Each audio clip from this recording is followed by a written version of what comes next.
Abra comigo a sua Bíblia no Evangelho de Marcos, capítulo 2. Nós estamos expondo aqui na igreja o livro de Marcos. Esse ano, o tema da nossa igreja é Tome a sua cruz e siga-me. E o livro básico, o texto básico, é o Evangelho de Marcos. E também eu sei que o nosso horário hoje avançou um pouco, mas eu peço a paciência dos irmãos. Lembre que a semana que nós temos pela frente é longa, não é? E quando nós temos uma jornada longa pela frente, não podemos nos alimentar às pressas. Lembra que a jornada será longa. Elias comeu e bebeu e caminhou 40 dias e 40 noites. Não vai a tanto nós aqui, mas a jornada é longa. Precisamos nos alimentar bem. Marcos capítulo 2, versículos 23 a 28. Esse texto diz que Jesus é Senhor também do sábado. Marcos capítulo 2, versos 23 a 28. Ora, aconteceu atravessar Jesus em dia de sábado as searas, e os discípulos, ao passarem, colhiam espigas. Advertiram-no os fariseus: vê, porque fazem o que não é lícito aos sábados? Mas ele lhes respondeu: nunca lestes o que fez Davi quando se viu em necessidade e teve fome, ele e os seus companheiros? Como entrou na casa de Deus no tempo do sumo sacerdote Abiatar e comeu os pães da propiciação, os quais não é lícito comer senão aos sacerdotes, e deu também aos que estavam com ele? E acrescentou: o sábado foi estabelecido por causa do homem, e não o homem por causa do sábado, de sorte que o Filho do homem é Senhor também do sábado. Atente à palavra de Deus e que Deus aplique esta palavra ao nosso coração nesta noite. Amém? Jesus é Senhor também do sábado. Aliás, Jesus é Senhor de todas as coisas. Ele é Senhor do sábado, da segunda, da terça, da quarta, da quinta, da sexta, não é? Ele é o Senhor do domingo. Ele é o Senhor de todas as coisas. Senhor do universo, no céu, na terra, das coisas visíveis, das coisas invisíveis. Jesus é Senhor para todo sempre. Mas se tem um assunto que os crentes modernos estão carentes de saber como lidar com ele, se diz respeito a este assunto aqui: como guardar o dia do Senhor. Nós caímos numa vala comum de que todos os dias são dias do Senhor, exatamente para não darmos a importância ao dia do Senhor que ele merece. E esse assunto ele é pertinente porque Jesus tira o dia do Senhor de um mero legalismo religioso e dá a ele um sentido real, um sentido bendito neste sacramento, ou neste mandamento, melhor dizendo, da guarda do dia do Senhor. O sábado, a palavra quer dizer descanso, também tratado na Bíblia como o dia do Senhor ou o dia do descanso. Ele não é apenas previsto no quarto mandamento, mas o nosso foco é o quarto mandamento da lei de Deus, conforme o registro de Êxodo, capítulo 20, os versículos 8 a 10, quando a palavra de Deus diz: 6 dias trabalharás e farás toda a obra, mas o sábado é o dia do Senhor teu Deus. Não farás neste dia obra alguma, nem tu, nem teu filho, e por aí vai a instrução do mandamento. Ou seja, nós temos 6 dias para trabalhar e temos um dia para o descanso. Quando nós não atentamos a orientação da palavra de Deus, os nossos dias se tornam dias muito pesados, muito difíceis.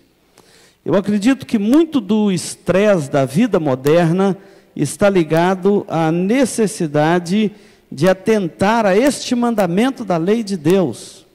Se toda semana nós respeitarmos, dentro do princípio estabelecido pela palavra de Deus, um dia para o descanso, com certeza nós vamos ter a cada semana este refrigério e teremos mais força e vigor para o nosso trabalho dos outros dias da semana.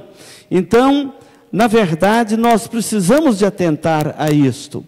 Como o Criador nos ama, e como que Ele cuida de nós, e como que Ele estabeleceu um critério para a nossa vida aqui sobre a face da terra, por este mundo que Ele mesmo criou e nos colocou aqui, como os critérios santos para vivermos neste mundo. O texto que nós lemos, ele nos chama a atenção diante de uma cena notável do ministério de Jesus.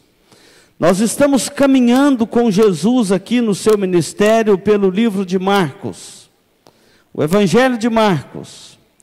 Neste exato momento do ministério de Jesus, ele está na região da Galileia. Ele já tinha passado ali pela casa de Levi, ele já tinha dado vários ensinamentos, mas neste momento ele está num dia de sábado, atravessando por algumas searas com alguns dos seus discípulos, e os seus discípulos, enquanto atravessavam aquelas searas, eles colhiam com a mão algumas espigas. Isso está previsto em Deuteronômios, capítulo 23, versículo 25, que você podia matar a sua fome na roça do outro, colher alguma espiga, mas não podia entrar de foice, está lá escrito.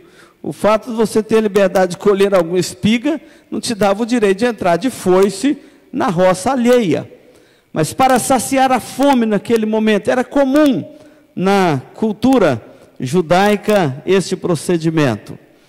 E o que espanta aqui no texto é que os fariseus, olhando os discípulos de Jesus colher espigas no dia de sábado, eles se sentem ofendidos na sua lei, atacados na sua moral religiosa.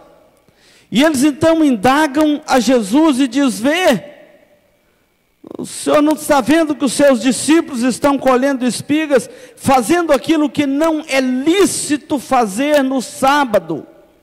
E Jesus então responde com sabedoria, e a resposta de Jesus nos ajuda a entender a nossa relação com esse dia de descanso ou o dia do Senhor.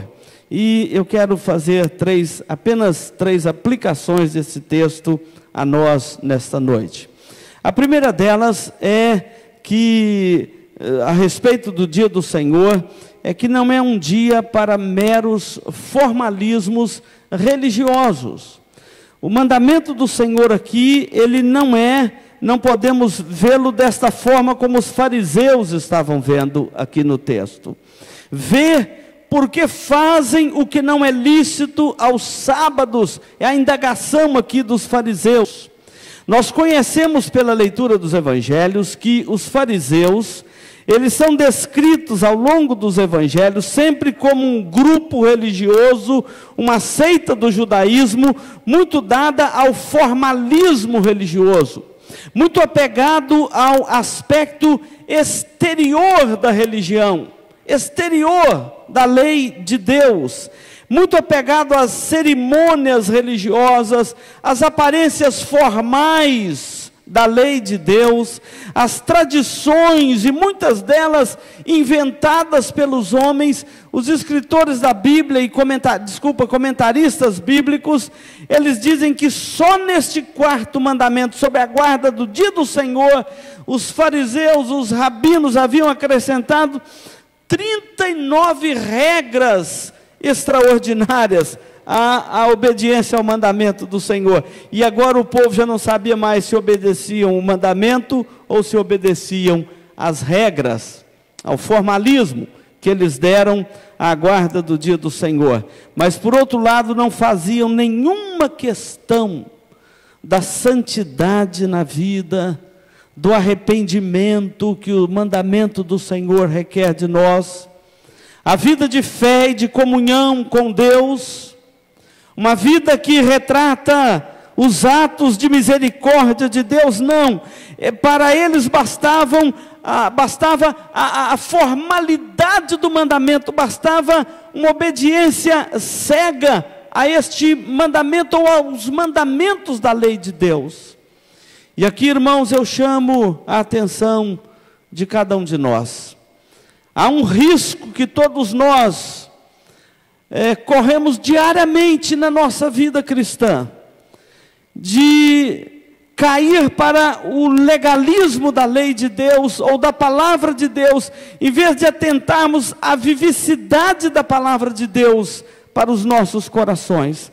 Devemos vigiar e orar constantemente para que a nossa vida cristã, a nossa vida de comunhão com Deus não caia numa mera formalidade, e esta formalidade tenta substituir para nós a nossa comunhão com Deus e os nossos deveres mais santos na nossa consciência diante de Deus.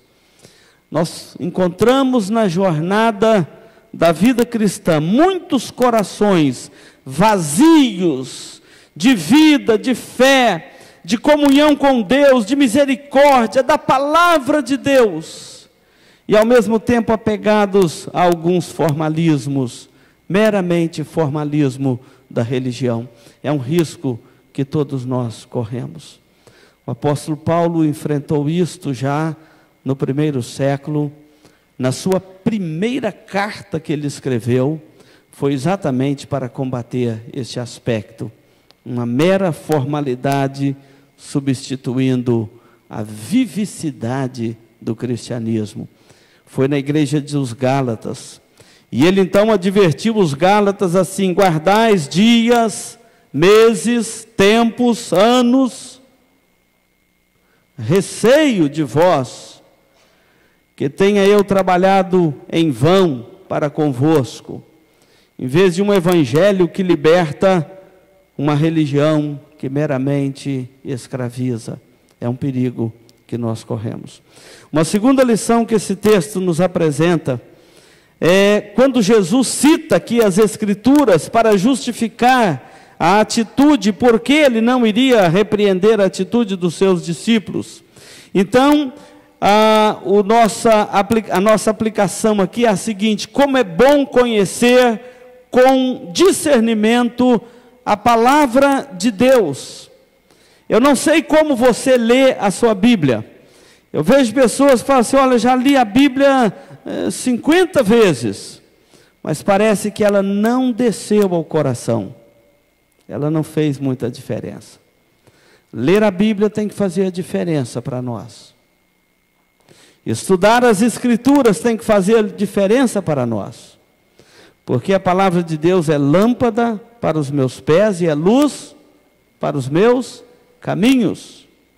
Então, ler a Bíblia, isso tem que fazer uma diferença para nós, a forma como nós estudamos as Escrituras. Jesus diz para aqueles fariseus: nunca lestes? Está aí nos versículos 25 e 26, ele diz: olha, nunca lestes o que fez Davi? Vocês nunca leram que Davi, na sua necessidade e fome, ele entrou na casa de Deus e tomou lá, nos dias do sacerdote, ou do sumo sacerdote Abiatar, ele tomou dos pães da proposição e comeu, e deu aos seus companheiros, e eles também comeram. E vocês não sabem que aquele pão, ele era lícito apenas dos sacerdotes comerem? Nunca lestes? O nosso problema às vezes não é a ausência da leitura da Bíblia, mas da compreensão das Escrituras. Jesus reflete aqui uma interpretação leal, fiel das Escrituras. Além do texto de Deuteronômio 23, agora Jesus está citando aqui um episódio narrado nas Escrituras, narrado na Bíblia, no primeiro livro de Samuel, capítulo 21, os versos de 1 a 6, você vai encontrar este episódio que Jesus está fazendo referência a ele aqui, e como que mataram a fome naquele dia Davi e os seus homens, e receberam o pão da propiciação das mãos do próprio sacerdote, e ele recomendou que eles se santificassem para comer daquele pão que era pão do sacerdote, mas ele não tinha outro pão a oferecê-los, e Davi levou e comeu. Então Jesus, ele jamais transgrediu as Escrituras, e nem permitiu que os seus discípulos fizessem isso no exercício do seu ministério. Irmãos, a nossa consciência também, hoje, ela precisa estar muito atenta à palavra de Deus. A sua consciência precisa de estar muito atenta à palavra de Deus. Ler a palavra de Deus com discernimento. Sabe como que um crente deve ler a Bíblia? Antes de ler, ele deve orar e pedir que o Espírito Santo ilumine o seu coração. Nós vivemos uma era que a gente vê muito comum nos movimentos evangélicos, as pessoas orando para ter revelação. Eu quero orientar os membros aqui da igreja, não precisa de orar pedindo a Deus para te dar a revelação. Nós já temos a revelação. Esse livro que você tem aí na sua mão, que se chama Bíblia, é a revelação. O que você precisa de saber sobre Deus, sobre a vida eterna, está aí neste livro, é a revelação. Os crentes dos nossos dias não precisam de revelação. Nós precisamos é da iluminação do Espírito Santo, para nos conduzir a toda a verdade, conforme é a promessa de Deus, para lermos a Bíblia com discernimento.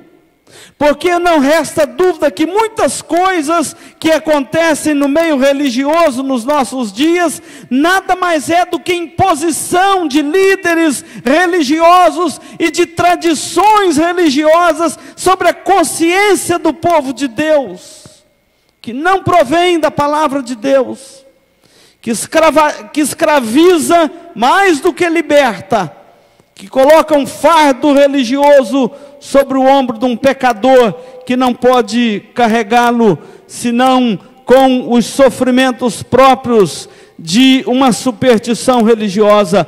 Mas quando nós deparamos com o Evangelho, a conversa é outra. Jesus diz: conhecereis a verdade, e a verdade vos libertará. Quando Lutero, no concílio de Worms, não aceitou retratar das suas 95 teses, é exatamente porque ele disse que o concílio do Vaticano não podia convencê-lo pela luz da palavra de Deus. E ele então diz: a minha consciência está cativa à palavra de Deus, e eu não posso abrir mão disso. Meus irmãos, se você quiser viver bem, um cristianismo saudável, você tem que se atentar à palavra de Deus. Jesus fala para aqueles fariseus: nunca lestes? E se leram, não entenderam. E ele então argumenta com a palavra de Deus, com as Escrituras, a respeito daquilo que estava acontecendo naquele dia. É necessário compreendermos corretamente a palavra de Deus. E a última lição desse texto é que Jesus nos deixa aqui um princípio de como devemos guardar o dia do Senhor. Versículos 27 e 28, ele dá aqui o princípio de como nós devemos tratar o dia do Senhor. O sábado foi estabelecido por causa do homem, não o homem por causa do sábado, e o Filho do homem é Senhor também do sábado. Ou seja, primeiro critério aqui é quando ele diz: o sábado foi estabelecido por causa do homem. Você teria que voltar na sua Bíblia, lá em Gênesis capítulo 2, os versos de 1 a 3, você vai deparar ali com o texto, quando Deus estabeleceu o dia do descanso. E ele foi estabelecido por causa de Adão lá no paraíso. E também porque Deus descansou da sua obra criada neste dia, e separou um dia da semana para o seu descanso, que é reflexo do descanso do homem. O descanso de Deus, reflexo do descanso do homem, lá no pacto da criação. Depois, Deus confirma e renova este preceito com Israel, quando faz aliança com Israel lá no Monte Sinai, e dá os 10 mandamentos. Um dos mandamentos volta lá no pacto da criação, e estabelece o dia de descanso para o seu povo. E este descanso, presta atenção, ele foi estabelecido em benefício do homem, e para a felicidade do homem, não para se tornar um mero formalismo religioso. Eu não sei como você trata o dia do Senhor, mas você não pode tratá-lo como um mero formalismo religioso.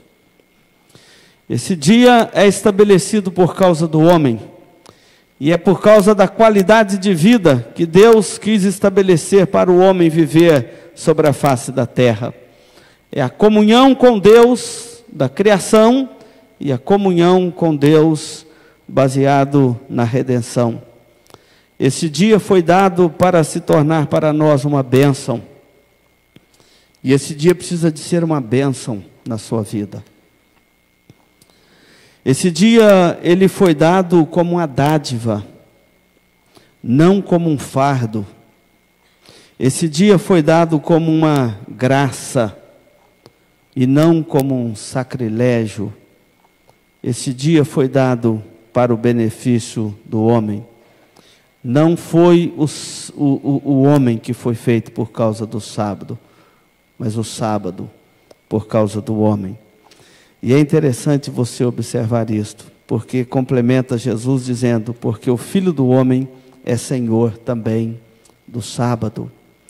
Esse dia, meus irmãos, deve ser separado exclusivamente para o nosso descanso das atividades cotidianas e para o princípio do nosso culto a Deus. Eu quero concluir aqui dizendo o seguinte: todos nós devemos ser zelosos com a palavra do nosso Deus.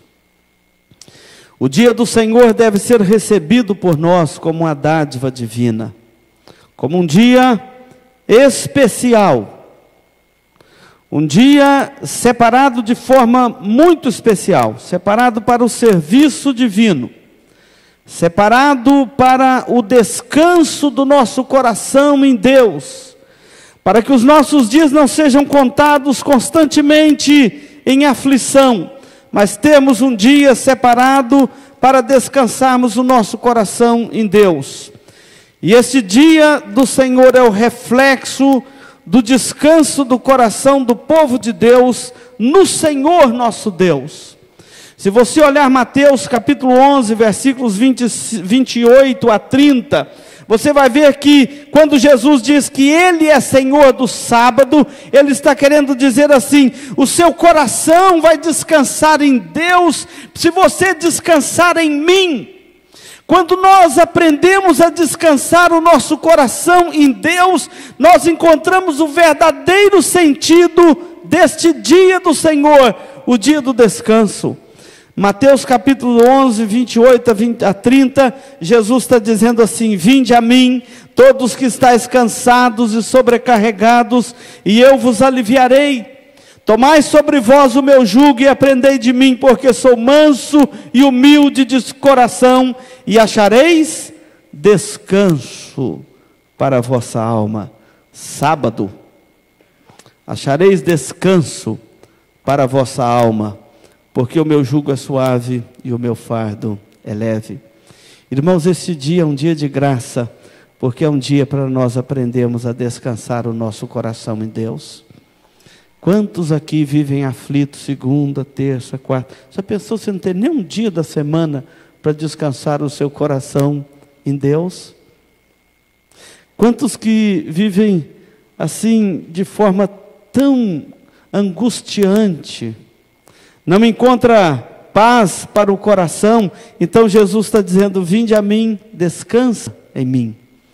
E esse dia é o reflexo daquele descanso escatológico do povo de Deus. Hebreus capítulo 4 fala assim, que resta um repouso para o povo de Deus. Resta um descanso eterno para o povo de Deus. E esse dia do Senhor, o dia do descanso, é o reflexo do nosso descanso eterno em Deus. Por isso que Jesus está dizendo: olha, o Filho do Homem é Senhor também do sábado. Se o seu coração descansar nele, você vai encontrar o verdadeiro sentido desse dia do Senhor. Que Deus nos abençoe. Amém?